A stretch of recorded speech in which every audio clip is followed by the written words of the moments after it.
نحمده ونصلي ونسلم على حبيبه الكريم الأمين العزيز الحكيم وعلى آله وأصحابه الأفضلين الأكرمين أجمعين، أما بعد، أعوذ بالله من الشيطان الرجيم، بسم الله الرحمن الرحيم. والذين كفروا وكذبوا بآياتنا أولئك أصحاب الجحيم. صدق الله العظيم. حضور برکت کے لیے درود شریف پڑھیے. اللہم صل علی سیدنا و شفیعنا حبیبنا مولانا محمد وآلہ وأصحابہ وسلم. سورہ مائدہ سورہ نمبر 5 کی آیت نمبر 10 کے تحت گفتگو. اللہ پاک کا فضل و احسان ہے. ماہ عظیم، ماہ نور، ماہ معظم و محرم کی سعادتوں سے ہم سب کو مالامال فرمایا ہے.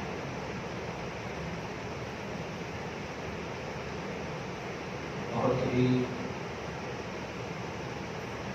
اس ماہ کی حرمت ہے، عظمت ہے، احترام ہے، تعظیم ہے. اللہ پاک کے یہاں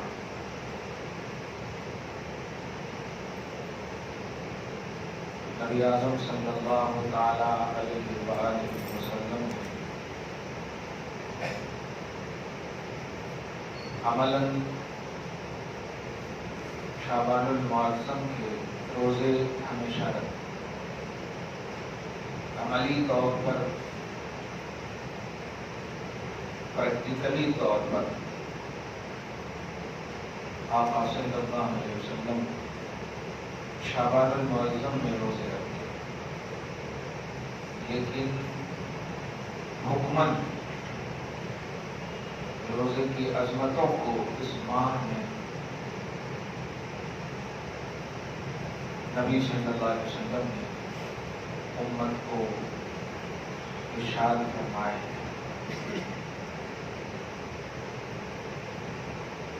چنانچہ مشہور حدیث پاک جو فضیلت عاشورہ پر بھی مبنی ہے، ہجرت کر کے آقا صلی اللہ علیہ وسلم جب مدینہ تشریف لے گئے،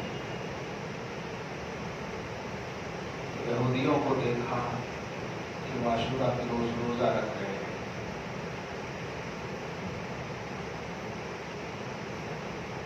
پوچھا کیوں رکھتے ہو؟ وجہ بتائی. موسیٰ علیہ السلام پر انعام، اکرام، اعزاز، فرعونیوں سے حفاظت، نجات، یہ سب وجہ بتائی. آقا صلی اللہ علیہ وسلم نے فرمایا پھر تو موسیٰ کے احترام کے زیادہ حقدار ہم ہیں. چنانچہ صحابہ کرام کو بھی حکم دیا روزے رکھو اور آپ بھی رکھیں، اور ارشاد فرمایا ایک روزے اور اس میں ملا لو تاکہ یہودیوں سے مخالفت ہو سکے. سوچیں گنتی کے اعتبار سے بھی اللہ پاک کے رسول امت کو باطل نظریات اور باطل فکر رکھنے والوں سے دور رکھتے تھے. روزہ تھا، اگر ان کا روزہ قبول نہیں بھی ہو رہا ہے تو آپ نے مخالفت کا کیوں حکم دیا؟ آپ کا روزہ قبول ہے، آپ کے صحابہ کا روزہ قبول ہے، کافی تھا. لیکن سچی فکر دی، باطل سوچ اور وقت میں بھی تمہارے نہیں آنی چاہیے. چنانچہ ایک حدیث پاک اور ہے کہ اگر میں آئندہ سال محرم الحرام کو پایا تو 9 کو بھی رکھوں گا، 10 کو بھی رکھوں گا. اس سے پریکٹیکلی، قولی، حکمی طور پر محرم الحرام کی خصوصاً عاشورہ کے روزے کی اور اس میں ایک ایڈ کرنا، ریئلی طور پر اگر دیکھیں تو نبی کی چاہت اور صحیح یہی ہے کہ امتی کا بیس ہی ہے نبی، اتباع رسالت، رسول اللہ صلی اللہ علیہ وسلم کی رضا، یہی تو امتی چاہتی ہے۔ تو ریئل میں 9-10 کبھی ہو جاتا ہے جمعہ وغیرہ آ جانے کی وجہ سے آگے پیچھے، لیکن ریئل میں رضائے مصطفیٰ اور قلبی خواہش جو ہے وہ 9-10 ہے۔ الحمدللہ آپ کو ہم کو ملا ہے، ہمیں اور آپ کو چاہیے کہ اس سال 9 کو بھی رکھیں اور 10 کو بھی رکھیں، جہاں شنبہ اور جمعرات ہے جمعرات جمعہ جی رکھ لیں، مستقل نہیں رکھیں گے جمعہ کو، لیکن پہلے اگر ایڈ کر لیں گے تو جمعہ ایڈ ہو جائے گا آٹومیٹک۔ تو جمعرات اور جمعہ، کیا بات ہے، سبحان اللہ۔ کبھی آتے تھے ایک سوال بھی کیا، ٹائم سے ڈسٹرب ہو رہا ہے، بس بند کرتا ہوں، قریب ہو جائیے۔ تو حاجی صاحب جو ہے نا، آپ لوگوں کا احترام کرتے ہیں، قریب ہو گئے تو فین 1-2 کافی ہے۔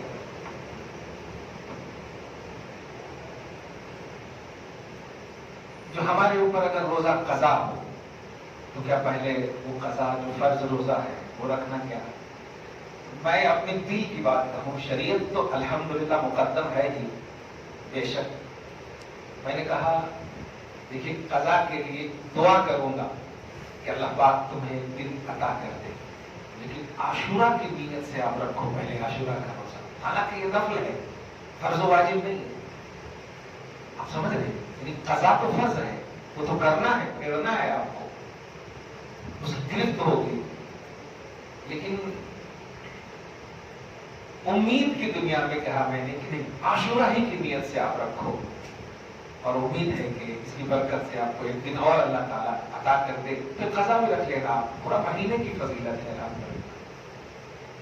اگر قضا ہوئے ہیں تو یہاں بھی یہی کہوں گا آپ سے، قضا کو آپ رہنے دیں، رہنے دیں سے مراد عاشورہ ہی کے دن یاد مت کریں، ابھی آج رکھ لیں آپ، عاشورہ کے دن عاشورہ کی نیت سے ہی رکھیں آپ روزہ، بڑی فضیلت ہے، یہاں تک کہ 1 سال کے گناہوں کی بات ہے، گناہ مٹ جاتے ہیں۔ اللہ پاک ہم سب کے سارے گناہوں کو معاف کرتا ہے، اس کے سامنے کسی چیز کی کمی نہیں، لیکن ہمیں جھکنے کا جو ڈھنگ ہے بس ہمارے پاس وہ ہو۔ آپ سوچیں بھی صحیح کہ گناہگار کو بھی خیر کے اعزاز سے نوازا گیا ہے، فرمایا بہترین گناہگار وہ ہے، لفظ گناہگار اور بہترین پر غور کر رہے ہیں آپ، گناہگار بہترین کیسے ہو سکتا ہے؟ گناہگار اور بہترین، یہ تو ایک دم واٹ نان سینس ہے، گناہگار اور بہترین ہو ہی نہیں سکتا، گناہ اور شر یہ تو ایکول ہو سکتا ہے، خیر اور گناہ یہ ایکول نہیں ہو سکتا ہے، مگر آگے کے جملے میں خطا میں بھی خیر عطا کر دیا، نبی نے کہا جو توبہ کرتا، جو گناہگار توبہ کرے، اخلاص للہیت، ندامت، شرمندگی لائے، وہ گناہگار بہترین ہے۔ کیا بات ہے، کنٹینیوٹی ہے گناہ پر تو بہتر نہیں ہے، گناہ سے توبہ ہے تو بہتر ہے۔ اللہ پاک آپ کو ہم سب کو توفیق دے، تو بڑی فضیلت ہے اس کی، اور آپ سمجھیں اللہ پاک کی قدرت کی وسعت اس کی حد نہیں ہے، لیکن جب آپ عاشورہ کو اس کے دن کو مطالعہ کریں گے نا تو اتنے انعامات، اعزازات اور اللہ کی محبوب بندوں سے اتنی نسبتیں ہیں اس دن کو، کیا بات ہے۔ آدم علیہ السلام سے لے کر کے عیسیٰ تک، محمد عربی صلی اللہ علیہ وسلم کی آپ بتائیں، ان سے بڑھ کر کے تو کوئی مخلوق نہیں ہے اللہ کے بعد، نبی اور رسول ہی تو سب سے اعلیٰ مخلوق ہے، کیونکہ یہی وہ مخلوق ہے جن کو ساری مخلوق مانتی ہے، بلیو کرتی ہے، ولی اس بڑے سے بڑے ولی بن جائیں گے آپ، لیکن نبی نہیں بن سکتے، کیونکہ یہ بننے کا کانسیپٹ ہی نہیں ہے، یہ عطا ہے جس کو اللہ پاک نے محمد عربی صلی اللہ علیہ وسلم پر کلوز کر دیا، اب یہ عطا بھی بند کر دیا، اب نبوت کی عطا کلوز کر دی، اس میں مجبوری نہیں ہے، اس میں حضور صلی اللہ علیہ وسلم کی شان ہے، اللہ مجبور نہیں ہے کہ عطا نہیں کر سکتا، لیکن نہیں، وہ چاہتا نہیں عطا کرنا، ان اللہ شیء قدیر۔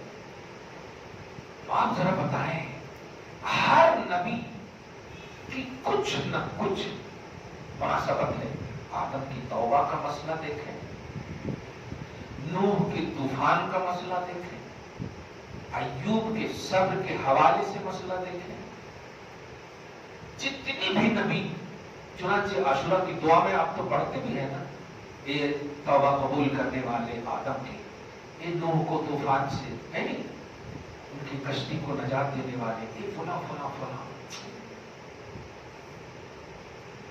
کیوں اس دن کا انتخاب کیا؟ اس سے بھی آپ سمجھیے کہ اس دن کی فضیلت کیا ہے، اس دن کی اہمیت کیا ہے۔ دن تو ہر دن ہے، آج سنڈے دن ہے،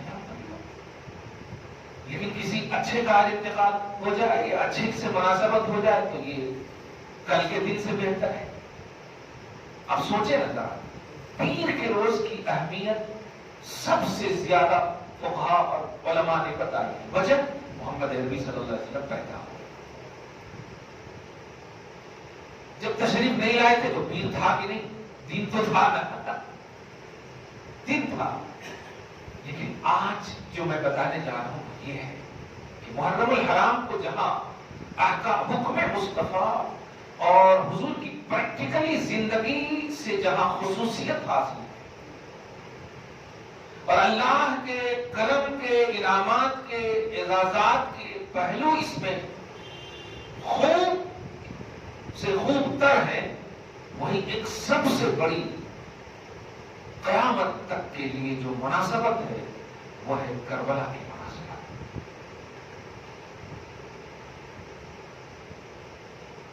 یہ مناسبت آپ کو میں کھل کر کے آج بتا دوں، کربلا کی جنگ جو ہے دو نظریے کی جنگ تھی، دو شخصیت کی جنگ نہیں تھی، دو شخص کی جنگ نہیں، جیسے آج ہوتا ہے نا بھائی، یہ پارٹی وہ پارٹی، پارٹیوں کی جنگ ہوتی ہے نا،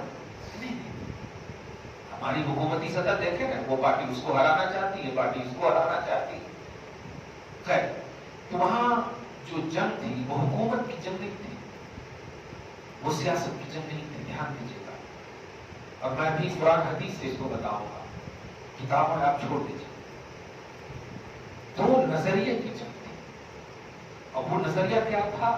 ایک حق کا نظریہ تھا اور ایک باطل کا نظریہ۔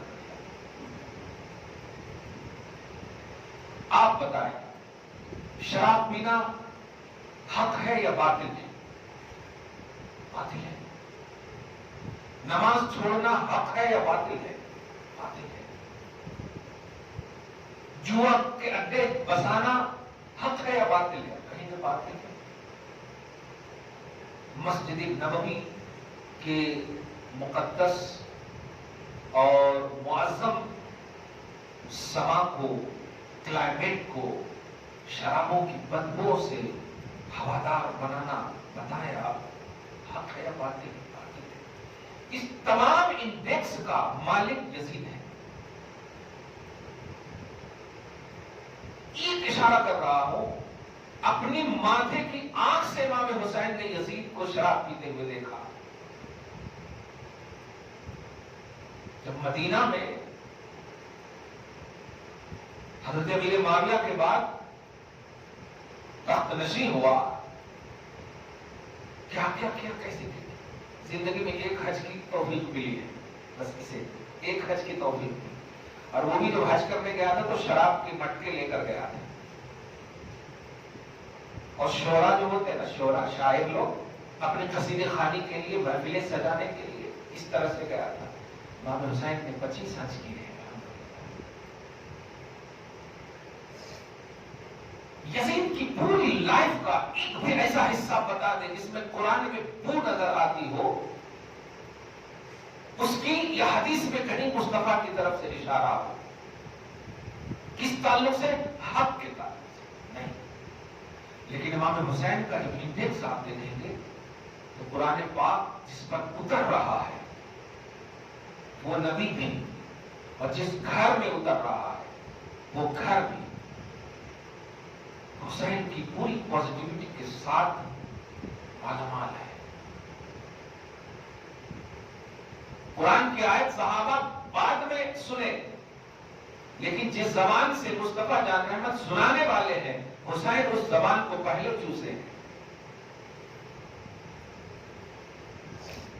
آپ بتائیں کسی بھی طرح سے آپ آدم علیہ السلام سے لے کر کے عیسیٰ علیہ السلام تک کسی بھی نبی کے بارے میں آپ ایسا عقیدہ یا ایسا نظریہ رکھتے ہیں کہ وہ اپنے من سے بھی کچھ کر سکتے ہیں، اپنی خواہش کی بات کر سکتے ہیں، کچھ کر سکتے ہیں؟ نبی کے حوالے سے ایسا سوچ سکتے ہیں آپ؟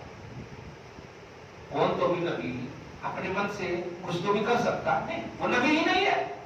نبی کہتے ہی ہے پیغامبر کو، اور پیغام کا مطلب اللہ کے پیغامبر کو، یہاں پیغامبر میں خدا کا پیغام دینے والے امت کو، اس کو نبی بولتے ہیں۔ اب بتائیے جس زبان سے پیغام نبی پہنچائے گا اس زبان کی حفاظت کس طرح اللہ کرتا ہوگا، اس بات کو سمجھتے ہیں؟ اور یہ نبی کسی خاص خطے کے نبی نہیں ہے، سارے جہان کے نبی اور رسول ہیں۔ تو اس نبی کی زبان کی تطہیر، تزکیہ، عصمت، حفاظت اللہ پاک نے کس انداز میں کی ہوگی؟ اور اس زبان کو چوسنے والا کیا خدا کے اذن کے بغیر ہوگا؟ ایک بات ہے، نبی صلی اللہ علیہ وسلم کے بعد اگر یہ عقیدت کا معاملہ آتا نا کہ مزار کو سر پہ اٹھا رہے ہیں وغیرہ وغیرہ، تو تھوڑی سی بات آ سکتی تھی کہ نہیں چلیے یہ حسین کا عقیدہ، حسین کا جذبہ ہے نہیں، لیکن حسین کا جذبہ نہیں، نبی کا ارادہ ہے۔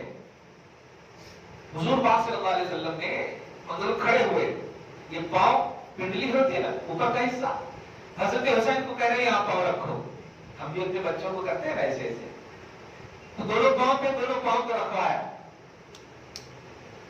اور کہا ہاتھ پکڑے ہوئے کوشش کرو اوپر اٹھنے کی، طاقت نہیں لگا رہے، اوپر اٹھے، تھوڑا اونچا اوپر اٹھے، اور کوشش کرو، اور اٹھے، اور کوشش کرو، پیٹ مبارک تک، بدن مبارک تک حضرت حسین آ چکے ہیں، اور اس کے بعد مصطفیٰ جان پر زبان کھول دیتے ہیں۔ روایت میں آتا ہے کہ امام حسین نے کھجور کی طرح نبی پاک صلی اللہ علیہ وسلم کی زبان کو چوسا۔ یہ پورے ارادات نبوی کیا کو آپ ملاحظہ کیجیے، کیا اپنے من سے کر رہے ہیں نبی؟ مدینہ کی سرزمین ہے، 15 سال تک مکہ کا معاملہ ہو چکا ہے نبوت کا، اظہار نبوت کا، اب مدینہ کا معاملہ ہے، سمجھ رہے ہیں آپ؟ اپنے من سے نہیں کیے ہوں گے، غرض کے میں جو بتانے جا رہا ہوں حالات حسین کو پریکٹیکلی دنیا میں آپ دیکھیں گے، کتابوں کی دنیا آپ رہنے دیں، تھوڑا سی سوچیں، تھنکنگ لائے اپنی، تو حق کا پورا انڈیکس حسین کے ساتھ نظر آتا ہے۔ اب حسین کے مقابلے میں جو بھی آئے گا، مقابلے کی بات کرتے ہیں، وہ ایک حسینی شخصیت یا حسین کی شخصیت کے حوالے سے نہیں آئے گا، وہ ایک حسینی ایک نظریہ کے حوالے سے آئے گا، پوری وہ باتیں آئیں گی۔ آپ ذرا غور کریں، نبی صلی اللہ علیہ وسلم، اچھا آج 1400 برس کے بعد نہیں، جو تاریخ کو مسخ کر کے اب کر رہے ہیں نا لوگ، حضرت اورنگزیب کے خلاف کس طرح سے بکواس کر رہے ہیں، دیکھ رہے ہیں کہ نہیں؟ لفظ مغل کو مطلب بدنام کر کے جملہ استعمال کر رہے ہیں، آپ دیکھ رہے ہیں، جبکہ ہم لوگوں سے زیادہ انہی کے لوگ ان کا رد کر رہے ہیں کہ نہیں؟ انہی کے لوگ رد کر رہے ہیں کہ جو ہم نے رواداری کی ہے، جو سلطنت مغلیہ کے ہمارے شاہجہاں ہو، اورنگزیب ہو، جتنے بھی ہوں، اکبر کو چھوڑ کر کے، حقیقت کا احترام کرتا ہوں، اکبر کو چھوڑ کر کے جتنے بھی ہو آخری بادشاہ بہادر شاہ ظفر، سب کو ہم اگر دیکھیں تو ان کی ہسٹری میں جو رواداری ہے، ارے 600 650 برس حکومت کرنے والا اگر صرف مسلمان کا ہوتا تو آج ایک بھی ہندو نظر نہیں آتا پورے ملک میں. صحیح دیکھیں، ایک بھی نظر نہیں آتا. تو 5 سال میں ہمیں بیٹھنے کی کوشش کر رہے ہو، ہمیں 600 700 برس موقع ملے ہیں. 2 ٹرم نہیں، سیکنڈ ٹرم کی بات نہیں ہے، 100 کا مسئلہ ہے. لیکن نہیں، نبی صلی اللہ علیہ وسلم نے جو رواداری کا درس دیا ہے، جو قوت اور بھائی چارگی کا درس دیا ہے، وہ ہماری بادشاہت میں دیکھو. تو امام حسین کے انڈیکس میں سارے حق آتے ہیں. اب اگر ان کے سامنے، اچھا میں پوچھتا ہوں، آپ یہ بچہ ہے، اب میں ہی کو سمجھے، اب مجھے پٹکنے کے لیے اگر آپ کو معلوم ہو کہ مجھے طاقت وقت نہیں ہے کچھ بھی، اور صحیح بھی یہی ہے کہ 3-4 دن اگر بھوکا رہوں اور آپ کو معلوم ہو آپ کھائے پیے رہو تو کیا حال ہوگا؟ زیادہ سے زیادہ 5 جنے کو اپلائیں. صحیح ہے نا؟ کمال ہے یار. 72 اور ان 72 میں بھی بچے بوڑھے 70 سال کے لوگ آئے. ان کے مقابلے میں 22 سے 30 ہزار کا کھاتا پیتا لشکر لانے کی ضرورت کیا تھی؟ 22 سے 30 ہزار کا لشکر. اب سمجھ رہے ہیں آپ؟ ذرا سی ہم سے آپ سے جھگڑے ہو تو زیادہ سے زیادہ اپنے لوگوں کو بلائیں گے، بھائیوں کو. پورے حیدرآباد کو بلا لیا تو کیسا ٹھیک. 22 سے 30 ہزار کا لشکر صرف حسین کو بیعت پہ مجبور کرنے کے لیے، اس سے بڑے ناحق ہونے کی دلیل کیا ہو سکتی ہے؟ حکومت تمہارے پاس ہے، پاور تمہارے پاس ہے، سب کچھ تمہارے پاس ہے. تم تو جہاں چاہتے وہاں حسین کو بلا سکتے تھے، خود حسین کے گھر آ کر بات کر سکتے تھے.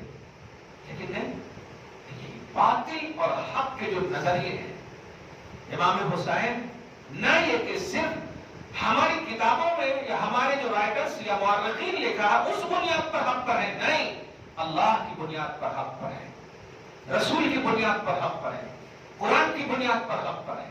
اور یزید جو باطل ہے اللہ کی بنیاد پر باطل ہے، دھیان دیجیے گا، رسول کی بنیاد پر باطل ہے، قرآن کی بنیاد پر باطل ہے. آپ کو اگر معلوم ہو جائے، مفتی صاحب ہیں،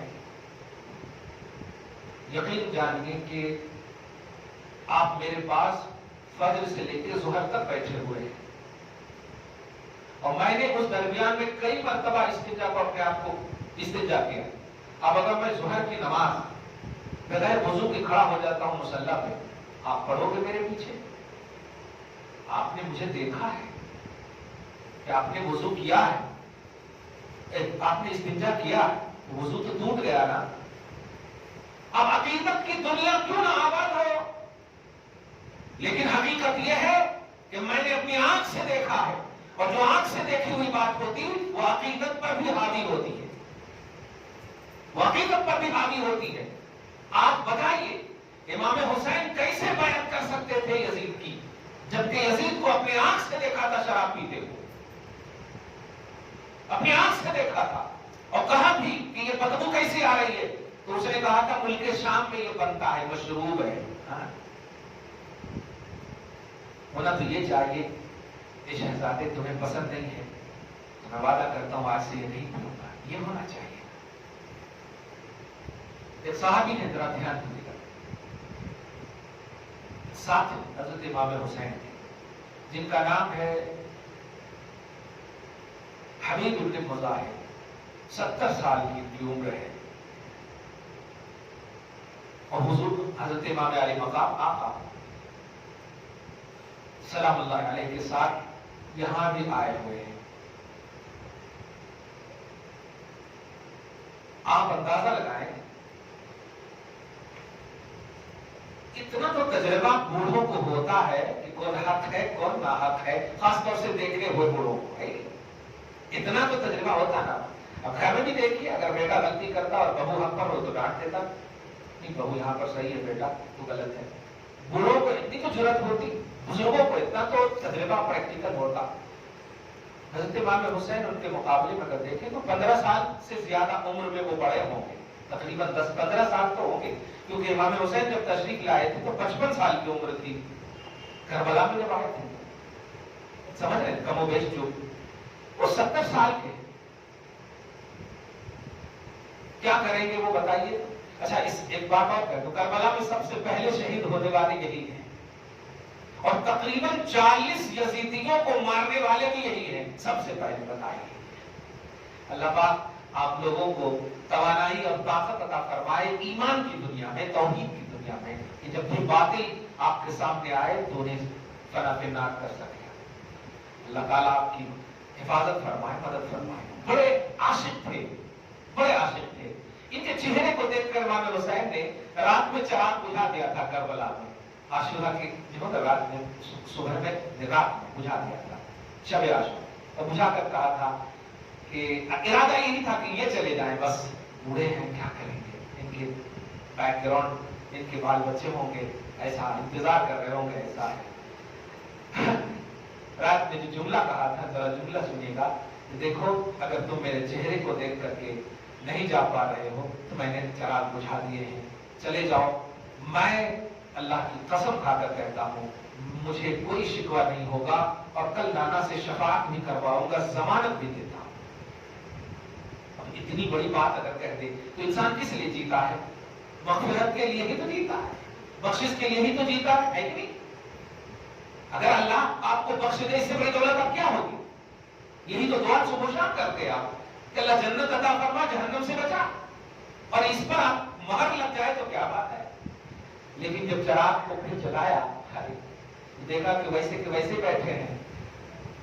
بس فرق اتنا تھا کہ پہلے جب چراغ سے پہلے سب خوش تھے امام حسین کے سامنے، اور چراغ بجھنے کے بعد جب سب کے چہرے دیکھ رہے ہیں تو سب اشکبار ہیں، سب بالکل سیل رواں ہیں آنکھوں سے، سب روتے ہوئے. خاص طور سے حضرت حبیب بن مظاہر کہتے ہیں آپ کو معلوم ہے کہ میں آپ کا کس طرح سے ساتھی ہوں، پوری عمر میں نے آپ کے قدم میں گزار دی ہے، ایسا مت کیجیے. آپ اگر آپ مجھے بھیجنا ہی چاہتے ہیں تو مجھے ٹکڑے ٹکڑے اپنے ہاتھ سے آپ کر دیں، پھر میں چلا جاتا. کیسا لگا ہوگا آپ ذرا اندازہ رکھیں. جی ایک اور بات، جب ہمارے جتنے بھی حسین تو سب سے آخر میں گئے، صحیح ہے کہ نہیں؟ سب سے آخر میں تشریف لے گئے. اس سے پہلے جو عباس، علی اکبر، بڑے بڑے جتنے بھی سب شہید ہو گئے. سوال یہ ہے کہ جب اکثر شہید ہو گئے تو پھر یزیدی لوٹ کیوں نہیں گئے؟ نظریہ کو سمجھیے گا، لوٹ کیوں نہیں گئے، بھاگ کیوں نہیں گئے؟ یہ نظریہ بتا رہا ہے کہ انہیں تمام کی فکر نہیں ہے، صرف حسین چاہیے ان کو. کمال ہے.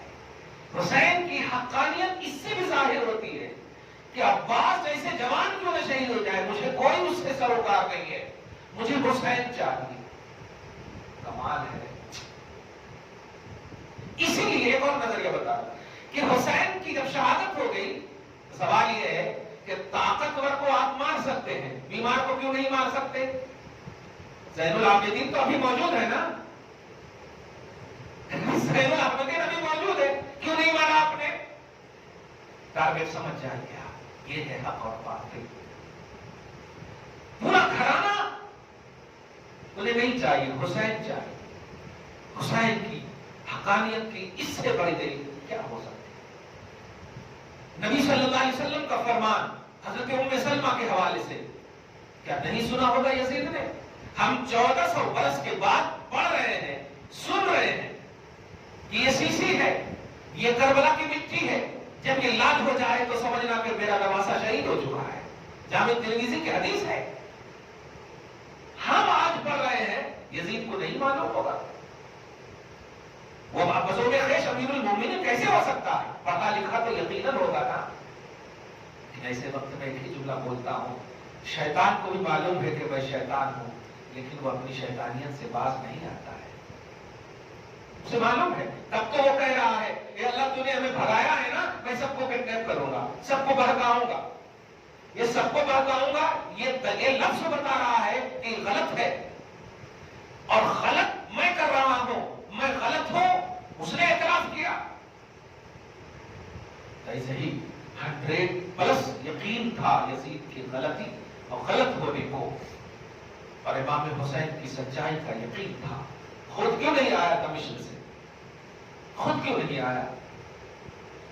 خود نہیں آیا۔ آج بھی آپ ملاحظہ کیجئے پورے ملک میں میاں مٹھو بیٹھے رہتے ہیں اور ایک کو دو کو ظاہر کر دیے ہیں، بس مسلمانوں کے خلاف بکو۔ آخری بات بول رہا ہوں، آپ روزہ رکھیں گے انشاءاللہ، اللہ پاک قبول فرمائے اور کمی بیشی کو معاف فرمائے۔ لیکن سب سے بڑا پیغام دے رہا ہوں، شریعت کے تحفظ کے لیے جب تک آپ زندہ رہو، جو کچھ بھی ہو سکے، دامے دیرمے سخنے، کم سے کم انگلی کٹا کے حسینی گروہ میں شامل کروا لو۔ آپ شریعت کا تحفظ، دین کا تحفظ، قرآن کا تحفظ، حق کا تحفظ، توحید و رسالت کا تحفظ، یہ نظریہ حسین ہے، اور ان سب کے خلاف یہ نظریہ یزید ہے۔ اب آپ کو فیصلہ کرنا ہے کہ الحمدللہ ثم الحمدللہ فیصلہ کر بھی چکے ہیں آپ۔ امام حسین نے حق اور باطل کے درمیان اپنے خون سے ایک لکیر کھینچ دی ہے کہ اب تمہیں حق کی معرفت کے لیے ڈیفیکلٹ سچویشن میں جانے کی ضرورت نہیں ہے، آسانی سے میرے نظریے پر عمل کرو، حق تمہارے ساتھ ہے، تم حق کے ساتھ ہو، اور میرے نظریے کے خلاف مت جاؤ، ورنہ یہ باطل تمہارے ساتھ ہے اور تم باطل کے ساتھ۔ حق یزید کے ساتھ نہیں ہے، حق امام حسین کے ساتھ ہے۔ جس حسین کو خدا وحدہ لا شریک نے قرآن میں جگہ دی ہو، جس حسین کی خاطر نبی اعظم نے خطبہ کو موقوف کر کے اپنے منبر پر بٹھا کر کے امت کو ان کا اسٹیٹس بتاتے ہو، لیول بتاتے ہو، لوگوں سنو یہ میرا بیٹا، یہ میرا بیٹا، اور سنو میں ان دونوں سے محبت کرتا ہوں، اے اللہ جو بھی ان دونوں سے محبت کرے تو ان سب سے محبت کرنا۔ کیا بات ہے! جو بھی ان دونوں سے محبت کرے ان سب سے محبت کرنا ہے۔ امید کہ یہ دعا نہ قبول ہوگی؟ ہے ایسا تصور؟ نہیں، آپ کو یقین کرنا ہوگا، اور یقین ہی کرنا ہوگا۔ حسینی ہی گروہ میں آپ رہیں، نظریہ حق کے ساتھ رہیں، تحفظ شریعت کے لیے آپ رہیں۔ آخری جملہ بولو، اسلامک لا اور مسلم پرسنل لا کے تحفظ کا نام امام حسین ہے۔ اللہ تعالیٰ آپ کو شاد رکھے، آباد رکھے، ہم سب کو نظریہ حسین پر کاربند رکھے، اور توحید و رسالت کی ریئلٹی اور جو اصلیت انہوں نے دی ہے، مولا اس جذبے کے ساتھ جینا نصیب فرمائے۔ پروردگار ہم سب کو صحیح بنائے رکھنا مولا۔ یا اللہ ہمارے ماں باپ کو بخش دے مولا، ہمارے خاندان کو بخش دے مولا۔